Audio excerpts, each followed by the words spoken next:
Hetalia, how about no? Welcome to another intelligent anime review. Today's review is Axis Powers Hetalia, or loosely translated from Japanese, Useless Italy.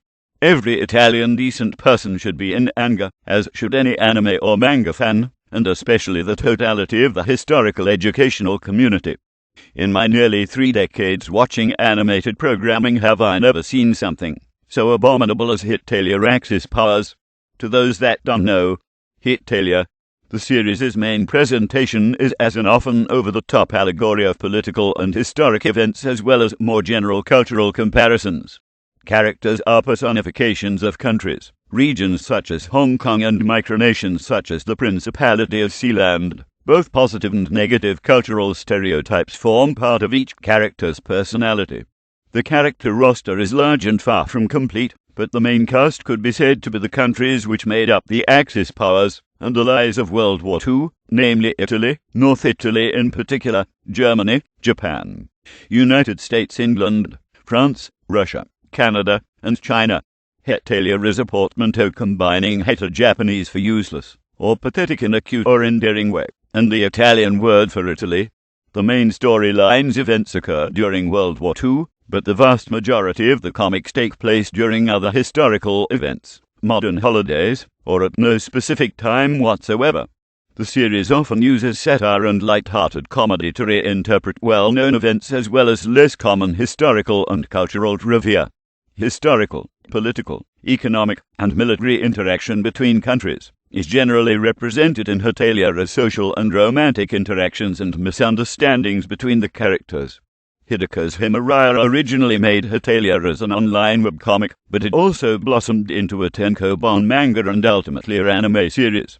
North Italy, the primary protagonist and the title character, is a bright, energetic and sweet young man. He is depicted at various points in the story as the grandson and successor of the powerful but deceased Roman Empire, known as Grandpa Rome, and is recognized as the weakest character in the series, who is a carefree and cowardly soldier that relies on Germany to resolve issues. His artistry and extreme love of Italian foods are references to Italian cuisine. He uses his adorable ways and cute face to charm any girl he meets, and is intended to be a lovable loser. He also has a twin brother named Romano that represents the south of Italy. Germany is hard-working, efficient, bureaucratic, and the designated serious character of the series. In the series, Germany is the senior member among the Axis powers and takes responsibility for the training of Italy and Japan. Due to his hard training and regulated life, he is depicted as an extremely muscular man who is initially supposed to be ugly, but instead turned out handsome in a manly way to other characters. He considers the deceased Roman Empire as his hero, and so is understandably shocked when he discovers what a wimp his grandson is. Another aspect of his character is his relative inexperience with relationships, leading him to be a very literally by-the-book person with the belief that things will go wrong if people do not follow instructions to the letter. His extreme devotion to the firm military lifestyle would make him an effective leader, if not for the fact that he is constantly babysitting Italy. Japan is a reclusive, painfully polite, and hard-working character. When he introduces himself to Italy, he says that his hobby is to read the atmosphere of a conversation and answer in the least offensive way possible. He has a habit of answering difficult demands with vague replies, such as "perhaps next time," "I'll think about it," and "I will try my best." The answer for all of these means no. He seems to have a problem with others being in his personal space, for he gets uncomfortable if anyone touches him or gets too close. In the series, he is shown to be inexperienced with the Western world and prone to culture shock. Having stayed in isolation for almost 300 years, he seems reclusive and emo-like. He enjoys watching the seasons change and has many occasions for almost every month, which keeps him busy the whole year. Generally quiet, he is often depicted with the attitude of a business-like old man. Japan also has an otaku side to his usually quiet character. Like China, he loves cute things, and is shown to have had a guinea pig and a dog at one point when he came out of isolation/hikikomori, and is the owner of Japan Cat, which he calls Tama. Of the major allies, America is the personification of the United States of America, but is better known as America. He is very hyper, and headstrong, but also an incredibly powerful and adventurous character who has a very strong and fixed sense of justice. As a child, he was found by Sweden and Finland. He is known to have Matthew Williams, known as Canada, as an adoptive brother. He is the leader of the Allies, much to the other Allied countries' discontent, which consists of him, England, France, Russia, and China. America's catchphrase is "I'm the hero." His ideas for solving international problems are often absurd, but he is usually oblivious to the opinions of others. His fear of ghosts is at odds with a grey alien named Tony, who lives in his house. America is a hamburger maniac, trying to eat burgers for breakfast, lunch and dinner. He also seems to love milkshakes, and drinks them frequently. He seems to not know what Japanese tissues are, as when he was handed some he thought that they were actually tissues. England, also known as the United Kingdom, UK, or Britain, is depicted as an irritable young man with big, bushy eyebrows. A former pirate, he is now a cynical and sharp-tongued gentleman. Some of his notable character traits include his terrible cooking skills, inability to hold his liquor, foul mouth, ability to see supernatural creatures, imaginary friends, and ability to perform magic curses on his enemies. The creatures, as said by some headcanons, are speculated to reside inside his eyebrows, due to their large and bushy nature, and many claim it would make a good hiding place. Britain is most antagonistic towards France, with whom he shares a long rivalry, and has mixed feelings towards America, his former charge. He's usually recognized for his rather large eyebrows, blonde hair, more in a punk-like style, green eyes, and his green Royal Air Force uniform, while Scotland, Northern Ireland, and Wales are his siblings. Among England's other relations are Sealand, a micronation whom England considers to be an annoying little brother due to his continued attempts to get other countries to recognize him as an independent country. France is a romantic and carefree character. In the series, he is shown to have a long-held rivalry with Britain. Parodying the cliché of the romantic French, France makes sometimes romantic passes at many characters. France explains away his military defeats by attributing them to a joke from God. He regards himself as the eldest brother among the European nations, and is actually referred to as such by some of them, though he calls Spain his elder brother in turn. However, he gets very upset when another nation refers to him as an old man, as he claims he's still young. He wears a long blue cape with a capelet over his coat and red pants, brown boots and a belt worn over his coat. When he is happy, the way he laughs is intended to be a stereotype of him being French. Russia at first appears to be innocent and sweet, but is mentally cracked from the strain of his bloody history. He adores vodka and sunflowers. His primary target of resentment is General Winter, because despite using the cold to his advantage in war, he is also attacked by him every year. Despite his brutalities towards others, he truly means well, and wants to live with everyone in a warm place surrounded by sunflowers.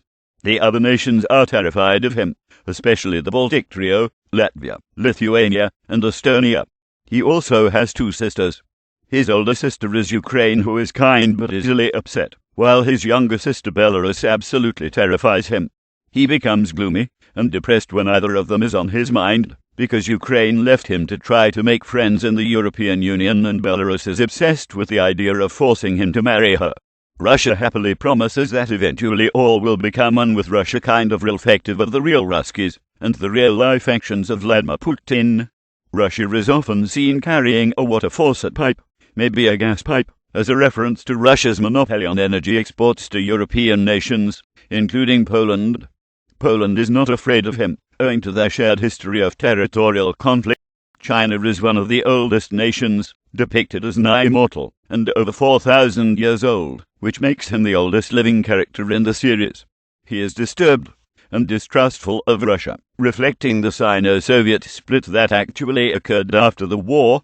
This inaccuracy of chronology will be discussed later. He is a big fan of Hello Kitty, which Japan gave him, and tends to end his sentences with the suffix "ru," a Japanese stereotype of how Chinese people speak.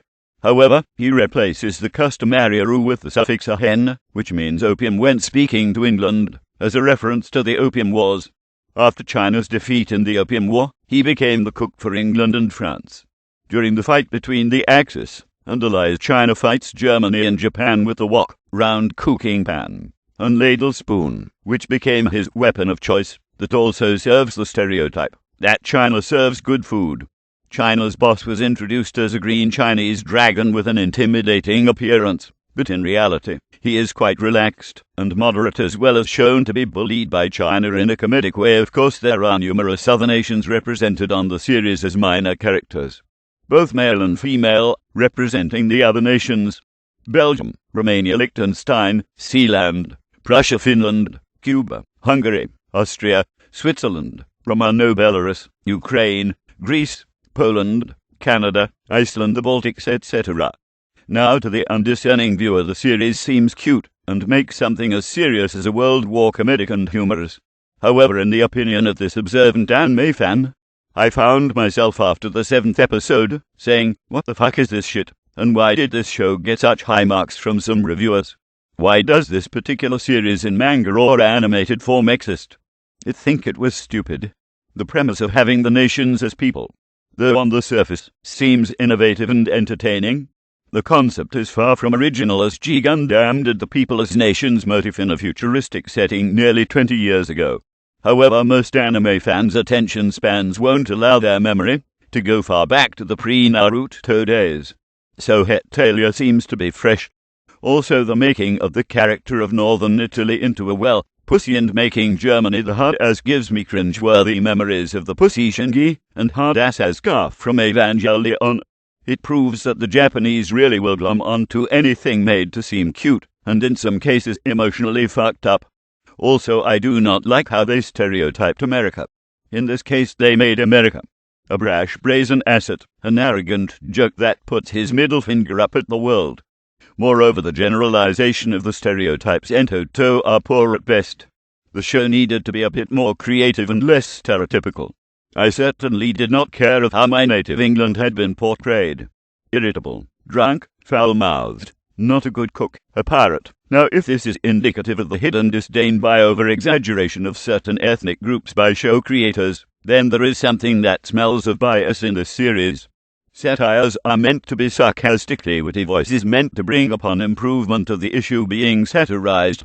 Sometimes it's a bold public statement. Other times it's an outie. And often then not, are done on issues within the time frame of the creator. Once you toss in something that must be held delicately and objectively, like history, of the past no less, and mix it with racism, biases and stereotypes, you're in a new ball game. Doesn't help that some of the information is wrong or missing large pieces of complicated history to back it up.